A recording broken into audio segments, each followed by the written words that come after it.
to think of some of the best things to say during these interviews, I think the first thing to say is that was incredible. That was an absolutely incredible performance. And that is the biggest right hand I think I've ever seen live in a boxing ring. It is what it is. Peace to everybody, Sweet Science Boxing Academy. We back with another video. Damn.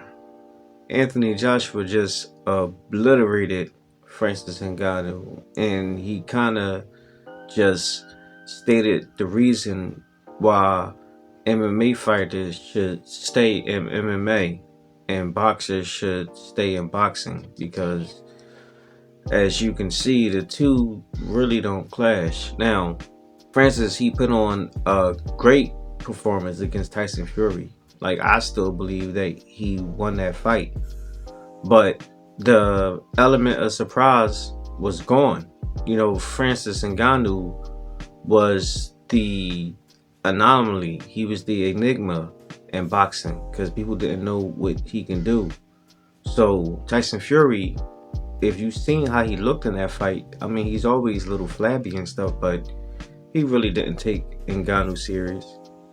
So I don't believe he really trained real hard for that fight as he would if he was training for like a Deontay Wilder or Anthony Joshua or Usyk, someone like that. He believed that he was going inside there with a green novice person, and Francis Ngannou, he showed up and he showed out that night. But because of that, now you got 10 rounds of footage on him. And now the boxers who really fight, who don't play the sport, like I seen like Tyson Fury do sometimes, they took him really seriously. And as y'all can see, Anthony Joshua, he been on the road lately. Ever since his last defeat to Usyk, he been trying to come back and come strong. And he been looking real good too. Like, I've always been real critical of Anthony Joshua, but I can admit this dude been coming back real strong. His last fight with Alo Aline, the fight before that with Robert Helenius, the fight before that when he fought Jermaine Franklin, and now he just knocked out Francis Ngannou, and he's looking real good. You can tell the different training camps he been in, training with people like Virgil Hunter, Robert Garcia, Derek James. You can see all this stuff is molding him, and he's becoming his own complete fighter, and he's getting cocky with it as well. Y'all see the post-fight interview in the ring and at the podium. He just been saying a whole bunch of stuff that I like to hear in the sport of boxing. He's not really trying to be on that PR stuff no more and trying to say what's scripted for him. He's saying what he really feel, and I like that, because he's not a champion no more, so he really ain't got nothing to lose. So he's just letting loose, and he's on the road to possibly become a champion again and become an undisputed champion in his next fight, depending on how Tyson Fury and Usyk, if they fight or not. So I like it.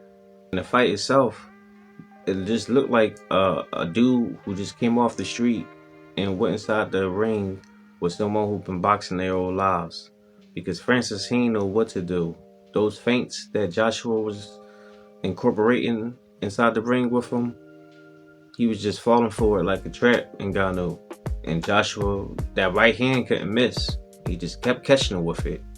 Knocked him down 3 times. The last time, he was out clean. Leg folded and everything. Looking like Bermain Stavern on that second Deontay Wilder fight. So now, Ngannou, like, I don't know what's going to happen with him now. I don't know if he's going to continue to box, or is he going to hang it up now? Maybe possibly go back to UFC and get that John Jones fight that people always been wanting to see. But he made a buttload of money, and the money he generated in only 2 fights is a lot more than what people have made in the sport of boxing fighting for over 10 years. So you got to give him credit for that. And not only that, he came into the sport fighting the cream of the crop, the top players, Fury, then Joshua next. So he came inside the game only aiming for the monsters of the sport.